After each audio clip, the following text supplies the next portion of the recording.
Looks like someone shined the black metal signal, because we're covering one of the old school Norwegian greats, that being Kampfar from Fredrikstad. A band that I was aware of well before I ever started listening to them seriously, way back in the early days of me getting into metal. Because my way into black metal was a little weird. I got into Celtic Frost really early along and didn't know that they were considered black metal. I just thought it was some kind of thrash. And then I got into Melakesh because the first big death metal band I got into was Nile. Melakesh just kind of seemed to go along with that. Didn't know they were black metal either. I believe the first black metal album I listened to where I was aware of the fact that it was black metal was actually Emperor's In the Night Side Eclipse. Relatively soon after that, I heard Marduk's Heaven Shall Burn When We Are Gathered and Arcturus's Asperahium Symphonia. And from there, I got into, all the standard Norwegian stuff, Dark Throne, Immortal, Enslaved, Burzum, Gorgoroth. And from there, went deeper with stuff like Gravelands, Thousand Swords, and Rotting Christ's Non Serviam. But in the middle of all that, there was an album that was being heavily advertised on all those little slips of paper where you'd buy the album at the Best Buy and there'd be a sticker on the front. It would say free poster inside. You're like, oh, sweet. And then it's just a shitty little fold out black and white card with a bunch of ads on it. I'm a trick.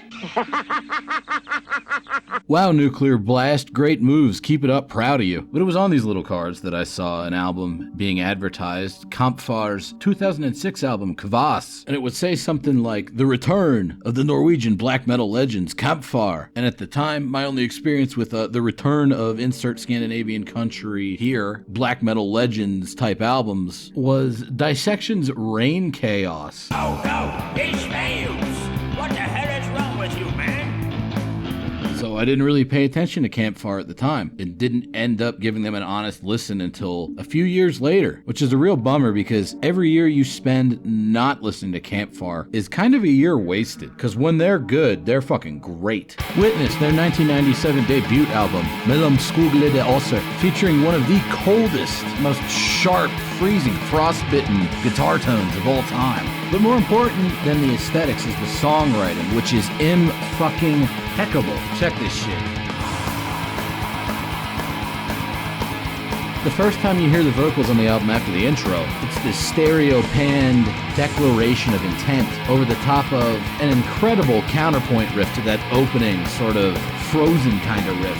We'll get back to what they do with that opening melody in a bit, but for right now, we're digging down beneath the permafrost with the sort of floating ambient black metal that honestly I think stands up well next to Burzum and such. Definitely seems like the opposite of where a lot of metal was going around 1997.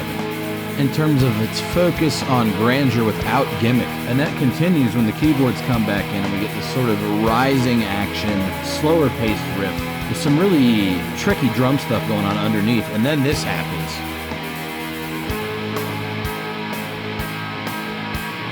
Now look, I'm pretty fucking old. Elderly 97-year-old granny. But I'm not old enough to have actually been around for the Viking Age. But I gotta think that if you were to give an electric guitar to some Vikings and tell them to play Viking black metal, they'd probably come up with parts like this.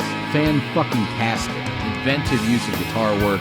Really love how acrobatic the bass gets to, kind of playing off of the lead guitar. And honestly, Kampfar is about tied with Windir in terms of being the most important proponents of what one might call Viking black metal, after Enslaved kind of left their early sound behind. The interesting thing about Kampfar is, despite the fact that their debut full-length album came out in 1997, sort of into the waning years of black metal, they've got roots that go a lot deeper and a lot earlier in the black metal timeline than that. See, the main fella behind Kampfar, that being this guy named Dolk, who is very shredded and has the Kampfar logo very prominently tattooed on his abdomen, hence the gratuitous usage of Geo-Tummy pictures in the graphics for this week. You're welcome, by the way. Was prior to the inception of Kampfar in an old school black metal band that started back in 1991 called Mock, which would put his involvement with the scene either right at the tail end of the first wave of Norwegian black metal or at the very beginning of the later waves of Norwegian black metal, depending on how you look at it. Now, from what I've heard, a lot of modern day Kampfar fans aren't really into Mock that much. I'm thinking this because a lot of these people are folk metal dorks and they're expecting everything to sound like all spastic and merry and more noticeably folky. But here's the thing. Despite the fact that Kampfar does have sort of a crossover appeal with a lot of the folk metal stuff, they don't really sound like that either. So I'm not really sure what these people are fucking complaining about. Don't you feel silly? And if you look at it as a work of black metal, this early mock stuff is pretty fucking great. In fact, it's one of the most underrated bits of important early Norwegian black metal. Their 1994 demo, Cold Winter, has a darkly folkloric sound to it and a really deep, sonorous, bassy guitar tone that I'm quite a fan of. Now, when the pace picks up, you can kind of hear the roots of where Kampfar would go, but the real Kampfar sounding stuff happens during the more mid-pace sections like this one, which are highly atmospheric.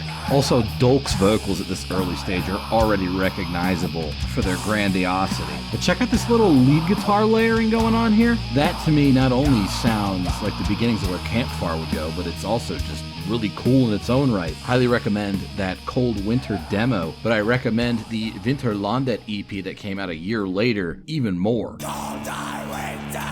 This is just classic later period Norwegian black metal, right up there with Ancient and Gorgoroth in my estimation. Heavy on atmosphere and heavy on that distinct usage of percussion, which would later on become a Kampfar trademark.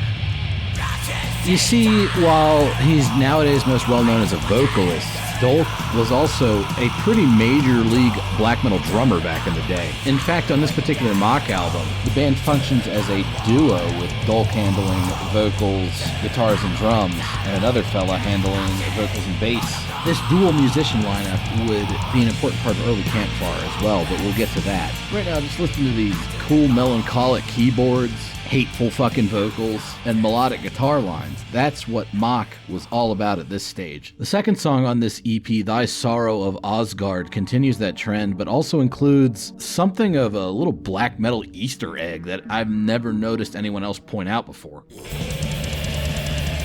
The opening volley on this track definitely features the sort of riffage that you would expect from Kampfar later on. I'm thinking Dolk taking over guitar playing on this release probably had a whole lot to do with that. And then when we transition to the more mid-paced material, it's getting a little bit more noticeably Viking in feel, at least to my ears.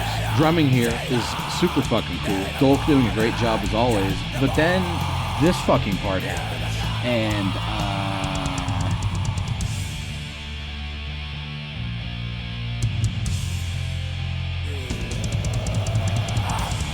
약간 잡다한 것들이 다 들어가 있어요. 어디에 넣게 되면. Yeah, your ears do not deceive you. I don't know how they got away with this. That's literally just a fucking Burzum riff. One of my favorite Burzum riffs, as a matter of fact, that being one from a lost, forgotten Sad Spirit off of the first Burzum album. So what the fuck am I talking about? Let's find out.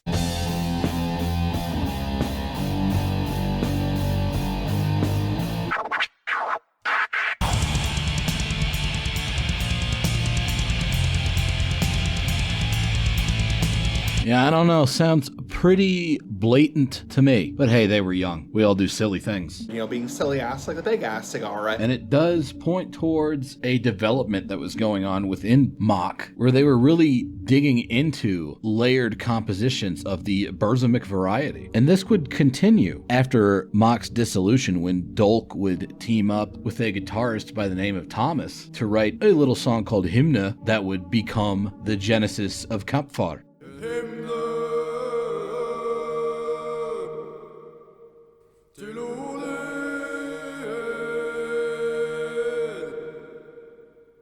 It's hard to overstate how revolutionary Kampfar's 1996 self-titled EP was, really building on the groundwork laid down by Burzum and Enslaved to create some authentically folkish metal, not folk metal in the modern sense. This is heavier, darker, and deeper than that,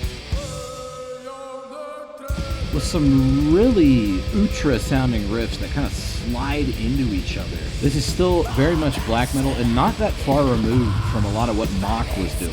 It's more of an expansion of that, doing so by including things like these drum hits and adding something of a more colorful character to the guitar riffs, particularly during the more mid-paced sections. Here's another big drum hit.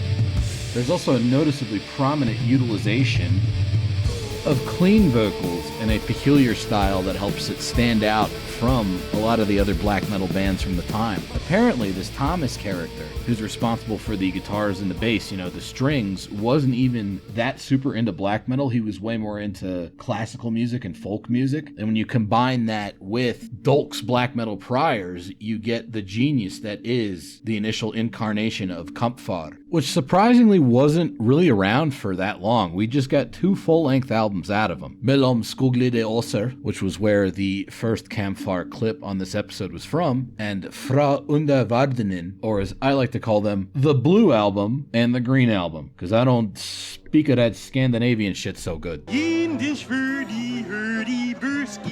Honestly, they're lucky they're not a Russian band like Brana called, where I can't even read the friggin' letters. So they got the Orange Album, the Gray-Green Album, the Gray Album with the water on it, the Blue Album, the other Blue Album, the Spiky Blue Album, the Red and Black Album, and a Sepia Tone Album, also known as the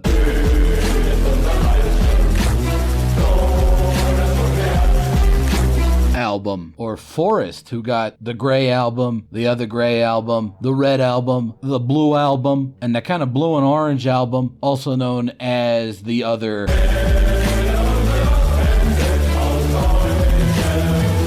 Album. Between you and me, I think Kampfar got off pretty lightly. So we already know the Blue Album's a classic. I'm going to get into how the Green Album's a classic, but in between the Blue Album and the Green Album, they also put out a Gray EP entitled Norse that shows off the degree to which they had been developing their sound even after that first revolutionary album.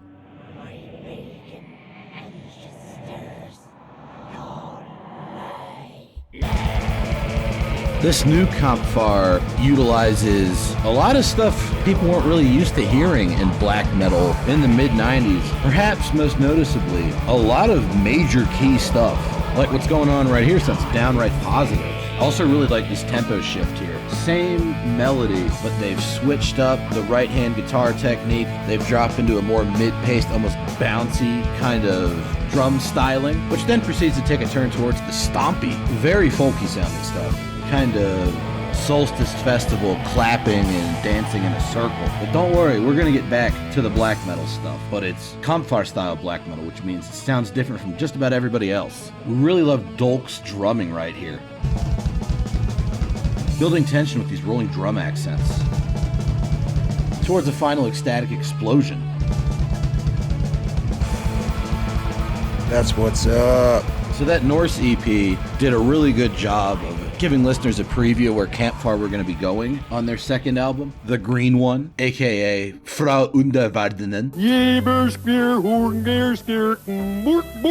And something kind of surprising happened to me when I decided to do research for this episode, i.e. listening to a whole bunch of Kampfar, which, let me tell you, that wasn't easy to do. Listening to one of my favorite black metal bands of all time real fucking hard. I don't think you guys understand the trials and tribulations I go through for you. Shut up! I had been under the impression for many years now that my favorite album was the Blue One. Honestly, upon seriously revisiting the Kampfar back catalog, my favorite might just be the Green One, dude. It's pretty fucking sick. Like the first song on here, I Ondskapens Kunst, starts out with this beautiful acoustic guitar motif,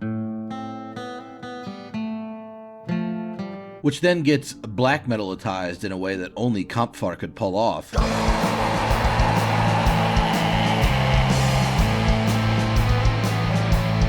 Before then being subsumed by ecstatic black metal fury.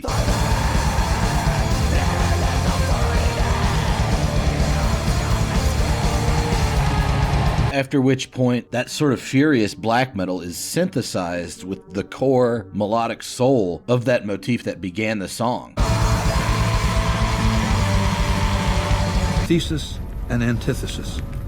The conflict is inevitable, but the resolution of the conflict yields something new, a synthesis, eliminating the flaws in each, leaving behind common elements and ideas. Yo, dudes, the Combine's pretty chill. Maybe you could, join it or something. But that interplay and eventual combination of those two contrasting ideas isn't where the song ends. Instead, it goes off in a new direction in its last third by introducing an even darker theme to the music.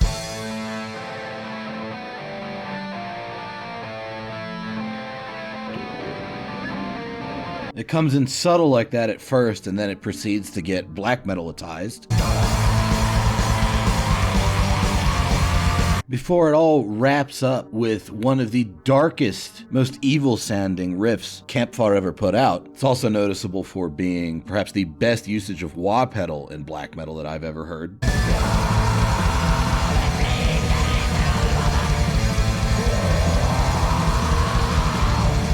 And yeah, it's a work of genius. But the crazy part is that's not even the best song on the album, alright? No, that honor would go to Troll Død og Trolldom, which is also my favorite Kampfar song overall. When I started off working on this episode, I thought my favorite was actually Valdog, that song from earlier in the episode that goes like... I thought that one was my favorite, but nah, it's gotta be this one, man. Namely, for its expert utilization of an instrument that is not a didgeridoo, like I've heard people claim. Okay, so enough with the I'm dumber than an emu. I took a test and my IQ was 0. jokes, alright? It's a lure. And it does a great job of giving the opening of this song a very pagan, sort of ancient feel. But that opening isn't even the coolest utilization of this instrument. To get to that, we're going to have to work our way through some very harsh, for Kampfar at least, black metal, which at least to my ears shows off a Burzum influence, at least in its initial moments, before then sliding into the brighter but still very harsh black metal sounds of your typical Kampfar layered composition, with these different melodic phrases and the separate guitar layers kind of drifting over each other before everything kind of coalesces into this waltzy sort of riff. Definitely sounds very folky in character, which is not unusual for Kampfar. And it's some of the most Vikingliger era enslaved riffage that I've heard outside of that particular enslaved album. But then we hit a major full stop with kind of a fading out scream. And that's where the really cool shit happens.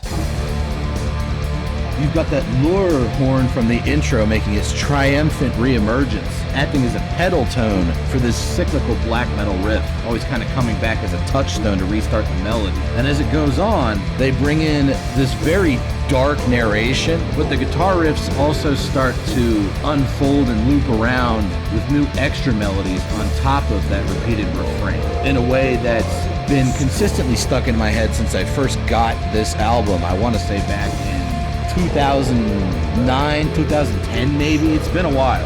I remember at the time being somewhat disappointed that this was the only Kampfar album they had in the store, because I really wanted Mellom Skoglede Aser, aka the blue one, because I had this fixation with early albums are the best type thing. But nah, this green album right here, for me, this is the best Kampfar, mostly because of this section, which would be a great way to end this song, but they gotta pull a But wait!